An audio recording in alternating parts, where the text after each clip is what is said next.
Hi, Ryan Gore with G-Spire Group. We help companies grow through strategic mergers and acquisitions. We are a practical executive service, and what that means is we roll up our sleeves right alongside the management teams of our clients and help them execute growth through acquisitions. And one thing we're constantly involved in is developing and helping support the strategic plan of our clients. Oftentimes, we're asked to go execute an M&A strategy, and we will ask, well, where's the strategic plan? Does it fit nicely into it? And oftentimes, the answer is we don't have a strategic plan, or it's not really been thought through. So, to start at square one, we oftentimes find ourselves helping with the clarity and the development of a strategic plan. What we thought we'd talk about today is how do we build a strategic plan and the corresponding M&A plan that is action oriented and practical. Too often we see these strategic plans be overwhelming, big pieces, big documents that sit on the bookshelf, and nothing being done to actually put them in practice. And one of the things that we pride ourselves at here at G-Spire is actually executing strategic plans.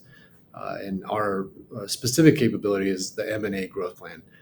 And I think there's some very easy, simple frameworks that can make the strategic planning process easier, simpler, and more action oriented. And we have these conversations all the time. We thought we'd just walk through this framework for you today. We really break the strategic planning process down into three steps, three phases. Phase one is really, developing the vision. What are we building here? What's the timeline like? What does the business need to look like in 3, 5, 7 years from now? How are the roles of the management team, the ownership team going to change? What capabilities need to be developed for this business to grow from A to Z? And these aren't questions that are usually easily answered. So that just takes some deliberate time to develop answers to. The SWOT analysis. What's our competitive advantage? What are the unique capabilities and activities that we do better than anybody else? Where are our weaknesses and things that we do need to develop? Whether we can do that internally, or we have to maybe look at acquisition as a way to accomplish and shore up that weakness. So these are a lot of the questions that we work through in developing that strategic plan. And then that strategic plan, once done, then really informs what kind of companies out there are going to nicely fit into this strategic vision. What things are going to make us stronger? What things are going to shore up our weaknesses? Where are the opportunities developing within our market? You know, what are our customers going to need from us in 3 to 5 years? Kind of the future need of the customer. These are all things that need to be really thought through and have to be part of a strategic plan. That's phase one. Phase two is making sure the strategic plan and strategic M&A plan is action oriented. Too often, it's nice to develop the process of creating the plan. I think there's value in just putting it on paper. The process of clarifying is a valuable one. But once you go through that and things are clear and you got it on paper, then what do we do from there? How do we put the strategic initiatives that are important in that plan into action? And oftentimes, there isn't any. And we see this a lot. And one thing that we do for our clients and with our clients is make sure that the strategic plans and the strategic growth plans, including the M&A plans, have a project management orientation, meaning we develop who needs to do what by when and ensure that the why of each strategic initiative is very clear. Like, why are we actually doing this? And then back into who's going to do it and what's the timeline, and make sure that we have the resources to accomplish whatever strategic vision is there. And there's a project management framework that can be created to just help manage moving the ball down the field.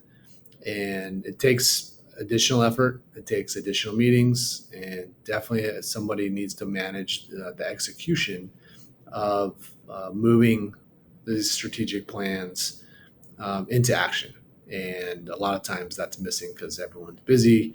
A lot of our clients are owner operators, and there's not a ton of time to be spent working on the business and working on some of these strategic initiatives.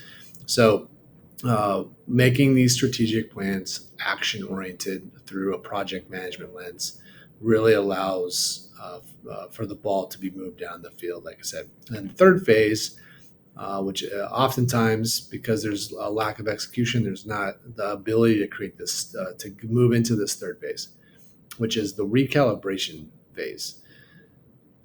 One of the things, especially in the M&A work we do, we are building a programmatic approach to M&A. What does that mean?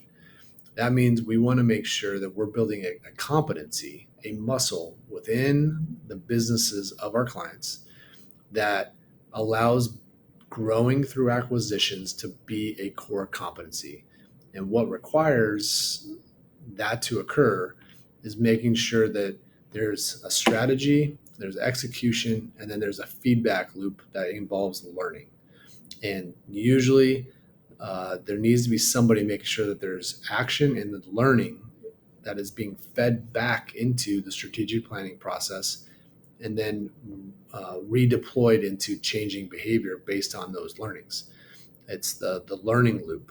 And in this recalibration phase of strategic planning, what we want to do here is make sure there's a framework and a process that those learnings, while we're executing, are being utilized and redeveloped and put it back into the loop. So the behaviors are changing and we're getting better every single day. So that is our strategic planning framework. It allows us to be more practical. Like I said earlier, we roll up our sleeves and execute alongside our management teams. And execution is a very big focus of ours.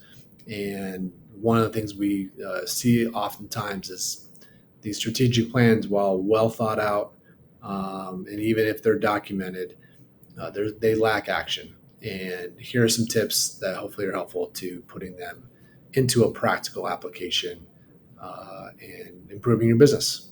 Thanks. Bye.